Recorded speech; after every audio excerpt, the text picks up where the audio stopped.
Hey guys, it's Nathan Freeberg from Minneapolis Running, and I just had an amazing conversation with Heather Kampf on Facebook Live. We had a whole bunch of people watching. It was great. She was telling us, we were talking about kind of her season, some highlights, what she's doing, but the technology was terrible. Between the internet connection, it was off on Facebook Live, between the internet connection, microphone cutting out, some guy doing some kind of work right outside the window. He's gone now. It was about a 30-minute conversation. About the last 15, about the last half of it is actually really good. She shares some insight into how to run race 1 mile. And if you're wondering why we'd be talking about that, it's because the TC 1 mile is coming up here on May 11th in Minneapolis. It all starts with 1 mile. If you're not a runner, this is a great opportunity, a great chance for you to see and kind of dip your toes into the waters of running to see what that's all about. If you are a runner and you race a lot, but maybe you don't do just a mile, this is a great way to test your fitness and just kind of see maybe what does it look like to go all out for a mile. So the last 15 minutes, I think I've got some pretty good recording from Heather that will share some tips for you about how to train for that, how to pick a goal time, what are some workouts to do. You've got a little over a month, depending on when you're watching this, to train for it. It's just really a cool conversation. If you don't know who Heather is, Heather runs and trains with Team USA Minnesota. She's sponsored by ASICS and Noon Hydration. She also works at Mill City Running in all of her spare time when she's not training or traveling or racing or whatever. And Heather is just an incredibly positive, very gracious, as was evidenced by this crazy recording. So take a listen, take a look, watch it. If you have questions, you can leave it in the comments below, and we'll try to answer it.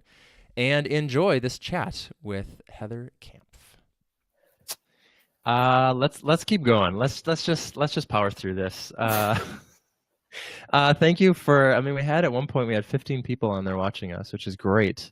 But probably really annoying that it keeps cutting out. So, all right. So Heather, I'm going to ask you one more question and see how long we can keep tempting the technology gods here.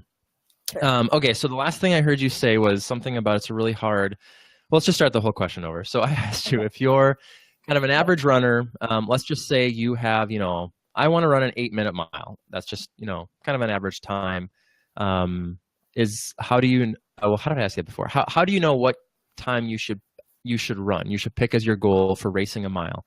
Because let's say your normal 5K time is about 8 minutes a mile.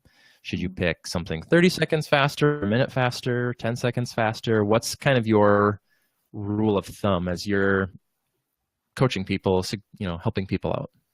Yeah, it's kind of like a percentage thing. So the faster your 5K paces or something like that, then probably the more time you could drop down into a mile, just because you probably have a little bit more range there. Sure. But also on the other side of that, like if you're a slower 5K runner, then you've got just that much more big time barriers to break between there. So it's tough to say, but I would probably just, like, generally speaking, for probably average people, maybe look at trying to drop closer to a minute if you're just doing 1 mile versus 3. Okay. Good to know. So then I'll use myself as an example. So right now, I just did a half marathon around 7 pace, 6:56. So let's say I, want to drop that down to run a 6-minute mile. What are a couple paces based on the work I said before? So quarter repeats, maybe a couple half repeats. How fast should I be doing those in my training? Yeah. For your actual quarters, that's done at mile goal pace. So you might be running in 30s for those. Okay. That's what kind of makes it simple, is you're actually replicating that feel of the pace. And then just taking short rests and trying to do it again. But quarters are just long enough that it makes it hard, but just short enough that you can do a few of them at that pace and survive. So that's why it's kind of a cool workout. Yeah. Like this week I have a workout coming up where I actually get to do 10 by 300 at race pace. Ooh. So that'll be kind of fun. Yeah. 10 by 300. That's not a very common distance, I guess. Yeah. So just shortening it a little bit, but a few more repeats, and then I'm sandwiching it between some speed on both ends. So I'll do some 150s just to get my legs rolling at the beginning, and then closing with some 30-meter flies. So just all out speed at the end. Wow. So yeah, you always want to be able to activate that system and kind of work on your kick at the end of a workout as well. Okay. Ben Coleman, whoever that is. I don't know if you know Ben. Yeah. Ben says 10 by 400 is fun. Yeah, I've done that a few times. I'm guessing he's not being super serious about that, but yeah, it does make you feel like you are a boss when you're done, though. Like if you finish a workout like that at the pace, you feel really confident going into your race. Yep, totally. When I used to train with Jacob Fry, he would have us, this is for marathon training, he would have us do the Festival of 400s. I don't know if you ever heard of that. It was like something like 20 or 30 400s at, I can't remember if it was marathon pace or half marathon pace, but just to kind of work on that, that leg rhythm and the turnover and everything else, which is the hardest part of that was just keeping track of what number you were on. Yeah, you need to like scratch it into something. Yeah, we would use sticks. So you get a big, 25 or 30 sticks and then just move them, from one pile to another and go over. That's a good way of visualizing it. Yeah, something like that. So, cool. So I'm just trying to recap in all these little stops and starts. So the first question I asked you was just kind of describe running a mile. And you said it's just like an all out, it goes by super fast. It's just all out. And you want to be racing through the end of it, right? Like that's kind of the goal, is that you're not like ramping up and then just sort of coasting into that, sort of final quarter. You want to try to kind of speed up through the whole thing, correct? Is that what? Yeah, it's psychologically, that's how you kind of perceive it, I would say. Although in the real world, you want to run it pretty evenly. So your split should be pretty similar as you go through, but there's this sense of you need to feel like you're running faster or like you're trying harder in the second half in order to maintain that pace. And then there's always like the last quarter, when you start your kick, that sense of accelerating a little bit. So I like to try and negative split that last quarter of a race, but for the most part, you're trying to stay pretty even and just utilizing that energy source really smoothly as you go through. Sure. Okay. And then the second kind of point or the question was, how do you pick a race, a 1 mile race time? And your suggestion was, pick really any race probably, or would you say 5K and then kind of take that average time and then chop a minute off of it maybe as a good place to start?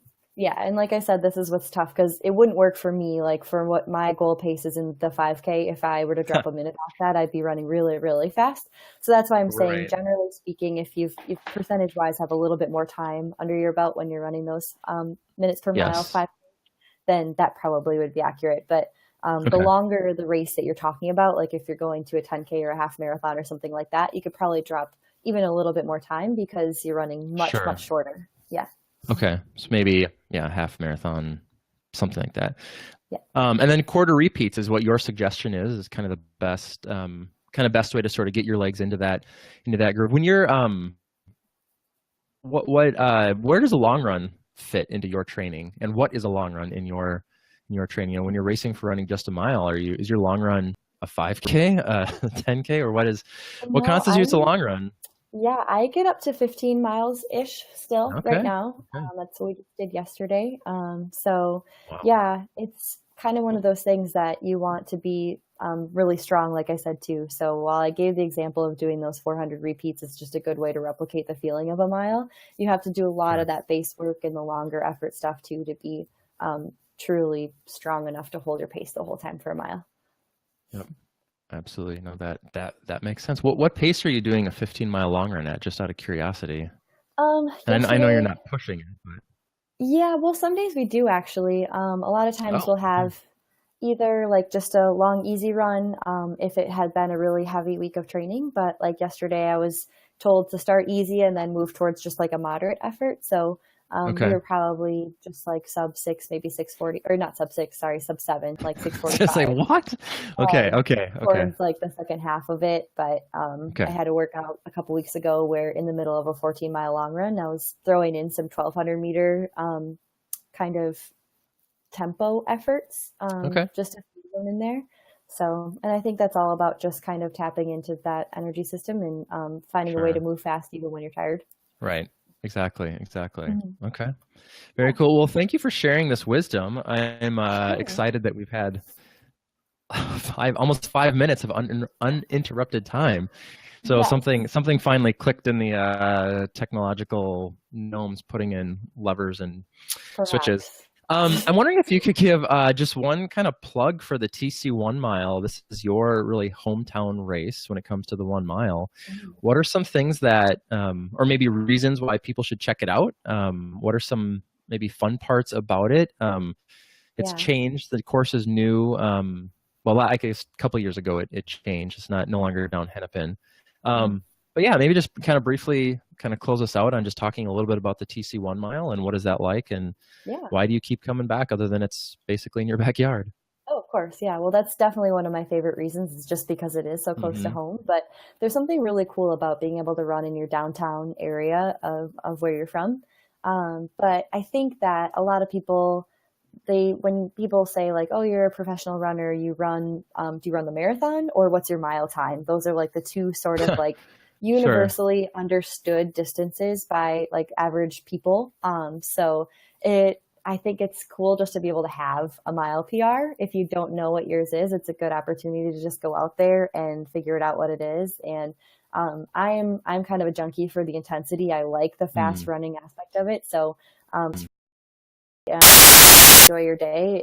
It's a really cool opportunity to just be intense and just commit to running pretty hard for um, probably under 10 minutes for most people that go out there. So that's pretty Yeah. cool. But also, I think since the course has changed, it's been pretty awesome. It's Yeah. just an out and back kind of course where, as a fan, you can kind of run from both sides of the road and catch both like the first quarter and the last quarter of the race. So if you're going out there just to watch someone, or if you want to run the race and then watch the professional races at the end of the night, cheer for me. Yeah. Um, Yeah. Yeah. Because you guys are the last ones. You're the last ones yeah, out there. So yeah, we're usually the last two races of the night, mhm. but Is that like it's around 8 o'clock? I know the whole event starts at 6:30. What time do you guys actually run? yeah, probably closer to that 7:30 to 8 timeline. 7:30. Okay. I honestly should have looked that up before I talked to you. I don't Ah, that's know. It's a okay. little That's too okay. far on my radar at Just this point, but yeah, just stick yeah. around, watch Heather, cheer for the other pros. It's it's something that's interesting watching a professional race. It doesn't look that fast until you have See the something clock. to gauge it by. What's that?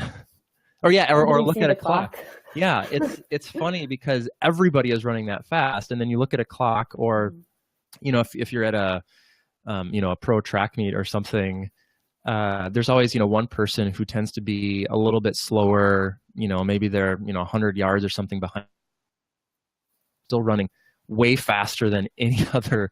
Definitely faster than I could. I watched the Olympic trials last summer, and some of those folks that were still in the back of the pack, they were still going really, really fast. So, Yeah. it's fun to watch elites run and just realize how much, just talent and really hard work, I think is what it comes down to, is just amazing hard work and just watching that Yeah. And regardless of over in where 4 or 5 minutes. Yeah, and regardless of how fast anyone's running, I would say just like as a participant, it's like if you've Hmm. never even run a race before, the Right. TC 1 mile Yeah. always talks about how it all starts with the first mile. It's like a really good starting Hmm. point if you've never done it before, and it still Yeah. has the energy and the atmosphere of every road race you might encounter that TCM puts on. Hmm. So I think that's really cool just to see like how supportive the running community is in Minneapolis and how people Oh just band yeah. together and regardless if you're finishing in first in the pro race or if you're coming in somewhere in the middle or the back of that, just friends and family wave, you're still going to get a bunch of people out there supporting you and Hmm. helping you cross that finish line. So Oh yeah. it's pretty unique. Yeah. It's such an accessible race. It's a gateway. Yeah. Could be a gateway race, if you're like, I don't know if this running thing, like it's such a great way to start. And I love how you said, the encouragement out there is, Mhm. because it's only a mile, I mean, it's literally lined, almost like a Yeah. cheering tunnel the whole way. Yeah, So, regardless of the weather, there's always a bunch of people out there because we're yeah. Minnesotans and we get it. Exactly, exactly, exactly. Well, Heather, thank you so much for this crazy, choppy interview, but I'm glad we were able to have at least some semblance of a normal conversation. So, Yeah, best of luck to you thank in you. your race in Boston and everything else that you have coming up Yeah, this year and in the future. And thank you. if people want to follow your races, your career, do you have a website that you maintain regularly? What's kind of the best way to check in on what you've got going on? I know that you're on Facebook and Instagram and all that stuff. Is there anything else that is sort of the public, here's what I'm doing campsite? You know, I have had some trouble actually maintaining a website. So I'm going to tell Okay. you to just follow my social media because that's always Okay. going to be the most up to date. And then every once in a while, I'll throw a blog out there, but they're always, I'll tweet it and put it on Sure. all Okay. forms of social media. So Awesome. that seems to be the wave of the future, anyways, is everybody's just on their socials. So Yep. that's what I'm going with. Exactly. Exactly. All right. Well, Heather, thanks again. And are you making anything from Run Fast, Eat Slow for dinner tonight by chance? I am not tonight, Okay. no. I think we're actually going out with some of Ben's work friends tonight, so I Okay. don't have to Okay. cook. All right. Lovely. Yeah. Well, Heather and I were emailing back and forth of our love of that cookbook, which just random plug. But if you're looking for a great cookbook specifically geared towards runners with just amazingly delicious and not incredibly complicated recipes, Hmm. definitely check that out. So Yeah. yeah, fantastic. Well, Heather, thanks again, and like I said, best of luck to you, and we'll talk to you soon. Okay, thank you. All right, thanks. Take care. Bye.